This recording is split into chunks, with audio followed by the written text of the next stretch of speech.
October 29th of 2012, we had Hurricane Sandy roll along Staten Island. I was just watching TV on my laptop, and then the power went out. And then I went downstairs to the living room where we started watching the water like slowly go up and up. I was looking at the sidewalk as a reference point, and every like 5 minutes it just kept going up and up and up. Well, I was home when it started, like when the water was first coming. So we were checking to see if we had to evacuate, and then we just jumped in the car and we left. But my dad stayed. When we left, like the car door is like, up, you know how high a car door is? And it was like up to the bottom of the car door. So we had to open and close the door quick. And the cars were floating and the water was all the way up. Say it was chasing our car. I kept coming down, checking out the window to make sure that the cars didn't float into the house. The water came into the basement through the door, broke a window, came through the window, and just filled up really fast. And it reached literally the top step and stopped, and fortunately started receding. If it would have came up a little bit more, it would have entered the first floor. We remembered that our generator is in the garage.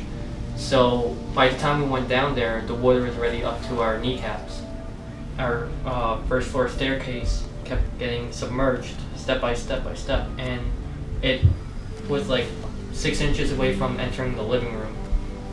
And that's when the water stopped. The whole thing got flooded except for like the whole room, 2 rooms and upstairs.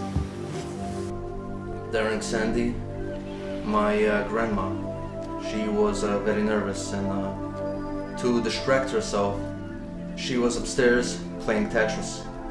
And while she was playing Tetris, she was literally shaking. I tried to calm her down by singing Russian songs with her, but you know, I was panicking myself. I thought I was gonna die, she thought she was gonna die. The only way that we could come down is just make the best of it. She was playing Tetris, we were singing, and she told me, Zach, we might not make it out of here alive, so you can smoke a cigar in my room. So I go into my grandma's room, I take out the most expensive cigar I had. It calmed me down during the hurricane, and I was so scared that I actually literally fell asleep after I smoked a cigar. The water was really high. I'm about 5'7", and the water was like all the way to the ceiling. We had to fix all the installation and rip everything out. We had to like tear down the walls over here. The water was almost to the living room.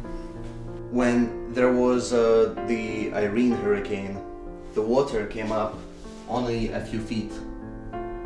This much water wasn't much of a big deal.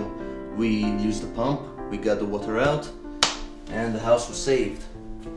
But when Sandy came in, the water went up to this level. That's higher than me, and if I stayed in the basement, I wouldn't be surviving. I'll be drowning under sandy water. We didn't take any of our pets. But then like the next 2 days, they went and saved my dad with the boat. But then all my animals were still at the house. And then my 2 birds died. And then my cat, Angel, he swallowed the water and he died. But he had cancer.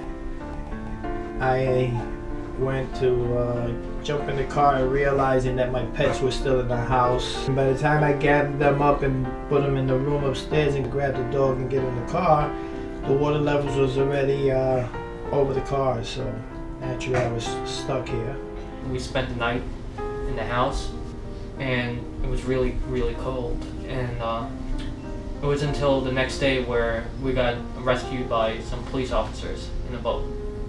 When the police came to rescue us, they were on a little inflatable boat, 2 of them, and they couldn't get a ladder up because we were on the 2nd floor and they didn't have a big enough ladder. I wanted to just like jump on top of the van that's in front of the garage, but we didn't do that. We had to climb out one by one, and I almost like slipped and fell into the water, but they caught me and they put me in the boat.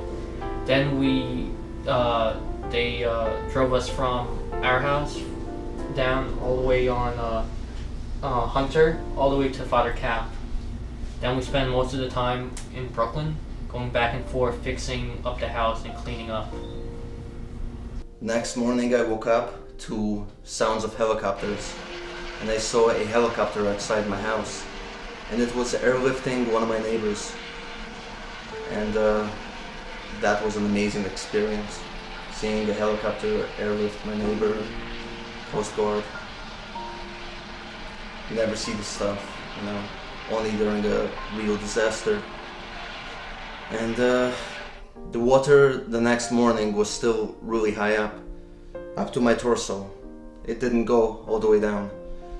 There was police trucks, fire trucks, giant trucks, military trucks with big wheels, specially designed for floods and rough terrain. We tried to make the best of it. 30 days, no electricity. We didn't have water for about 2 weeks. The reason we stayed during the hurricane is because last year there was another hurricane called Irene, and we really weren't even hit. We just got like flooded streets around us.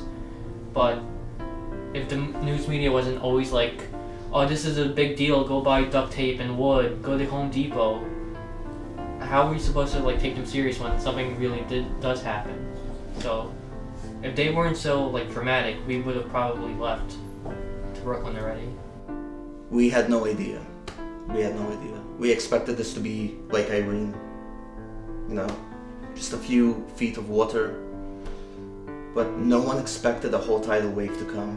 No one expected, you know, 14 feet of water.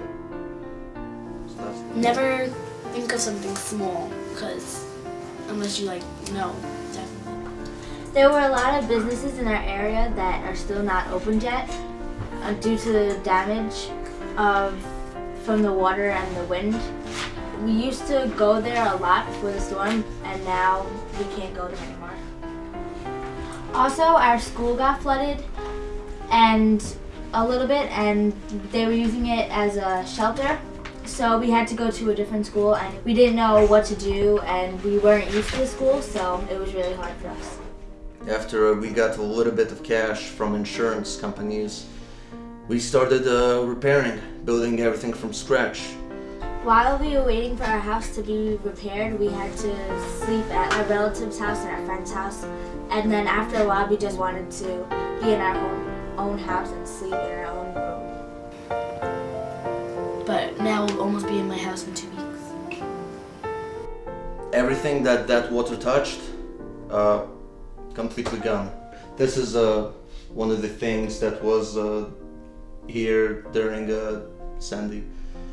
It has rust all over it and everything, technological, metal, even my bicycle, completely destroyed.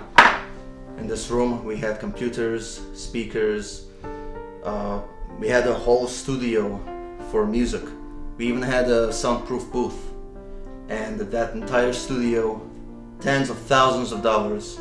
Now I'm estimating about $20,000, $25,000 of equipment just gone in one day. The damages that we suffered was pretty bad. I mean, it made the house unlivable for almost a month. We lost our washer and dryer, water heater, electrical, gas pipes we had to change, and the water was just horrible. Big mess, big mess. We lost everything that was downstairs. We had to replace the furnace and the hot water heater and the washer and the dryer and furniture that was down there, but the worst part were the personal items that you just can't replace. Those were all destroyed. Everything. They had to do the beams. They just put up the sheetrock because the sheetrock guys put the sheetrock the other day. We taped it, and we just have to paint it. Everything that was in the garage that was like electronic, we couldn't like really fix. There was a air compressor, a bunch of power tools. We had a treadmill in this room, pool table. I lost my nice pea coat, which I liked, and I forgot about it.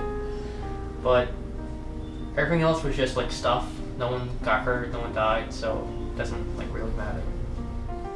Hurricane Sandy, as devastating as it was, really brought out the best in people. The spirit of the community was one of love and compassion. We were all helping each other clean out our homes, and just everyone banded together. We had people coming from other states to help us. You know, we were very fortunate. We had friends help us. My coworkers helped. We just got help from all over, and that really contributed to us getting back into our home.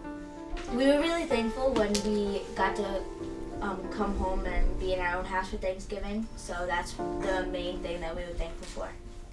I'm just glad that my family is all right.